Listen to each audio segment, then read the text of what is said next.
Oh, man. All right, party people. This your man, Grill. About time to shave. All right, let me just hop right into this here.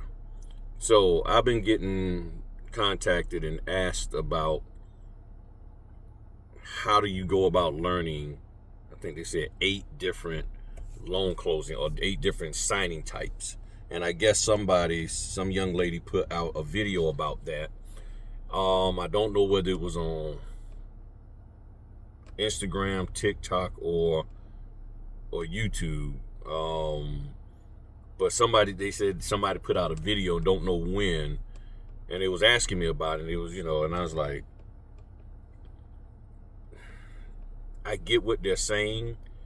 Like, hey, here's these different types of loan closings you could be faced with that you would be asked to do. And I don't know what 8 they said. So, I'm thinking, like a HELOC,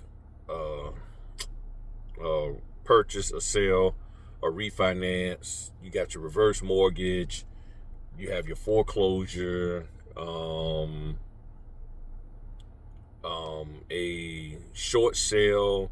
Then you have a cash deal. So yeah, that's 8. So here's the thing.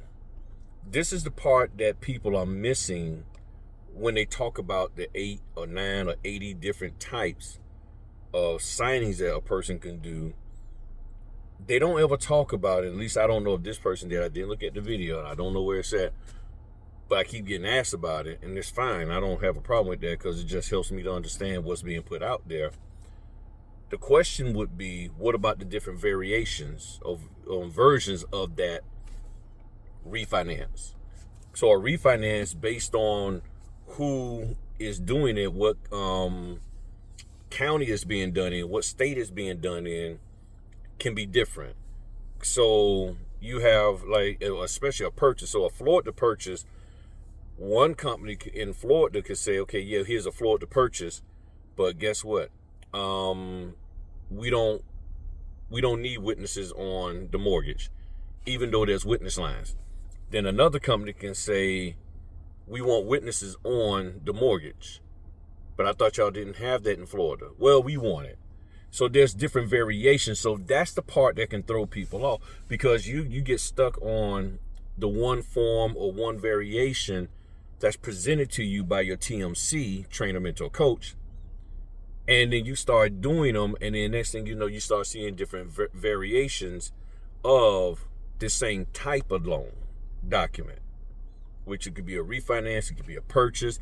You could have a purchase that's only 30 pages. You could have a purchase that's 130 pages. And with 130 pages, you're going to see different forms in there that you would normally not see.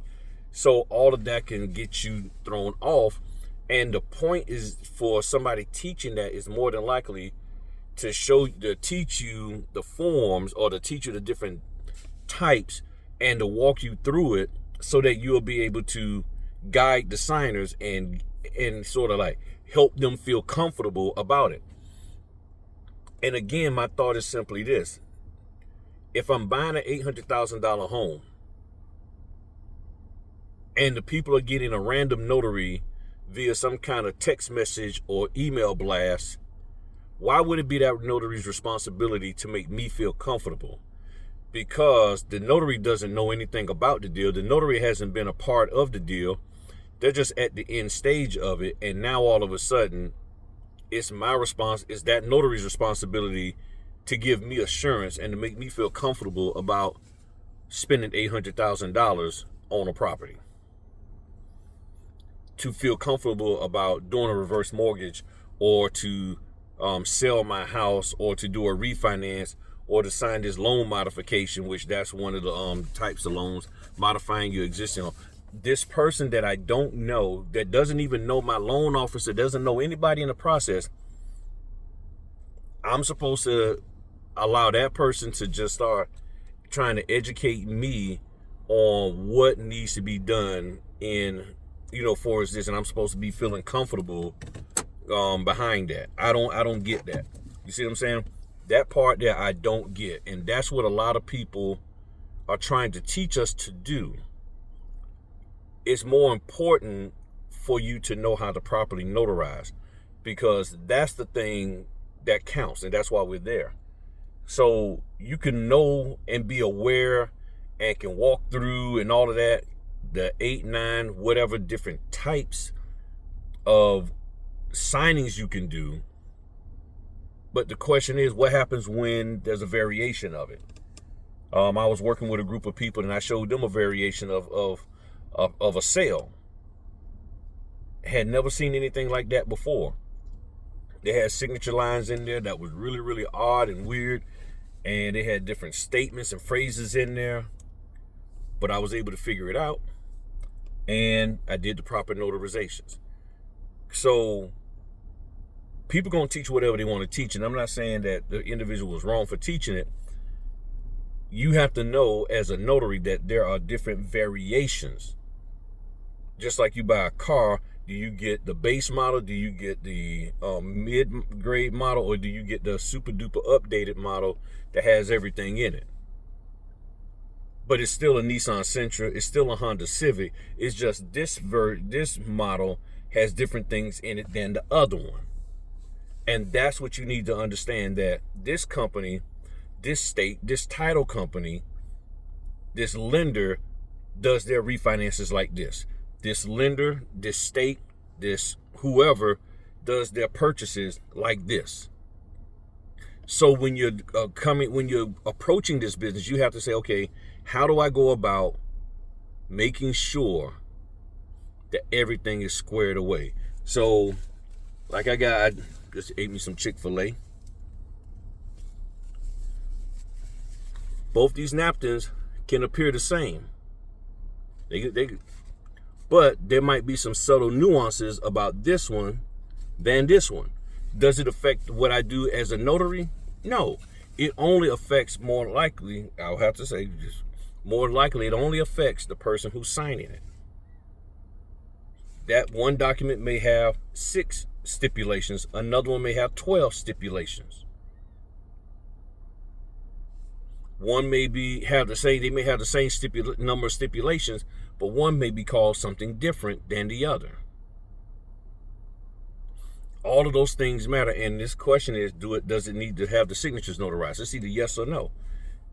So don't get caught up in saying, okay, let me learn these 8 different things and I'm gonna be good. You're not going to be good until you get out there and see that it's not about the fact that it's a refinance, it's about the variation in that refinance with that company.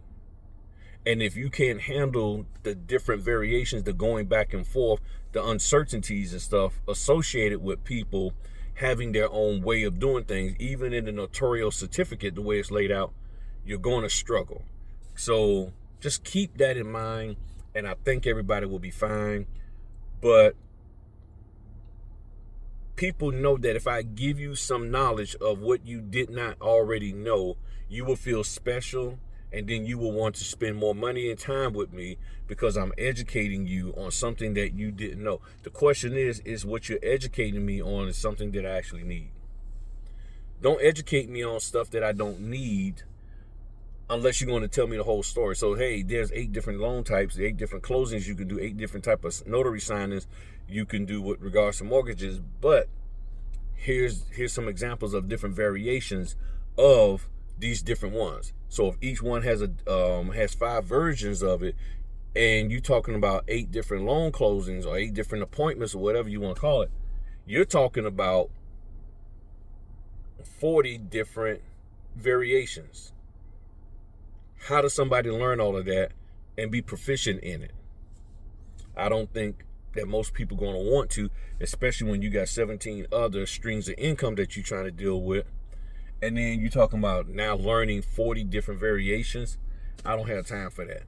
That's where we're at right now. So I just wanted to share that with y'all. Y'all have a good day. I'm about to go into my signing and get that done, and then go to another one, do some house inspections, and then call it a day. All right, talk to y'all later. Peace.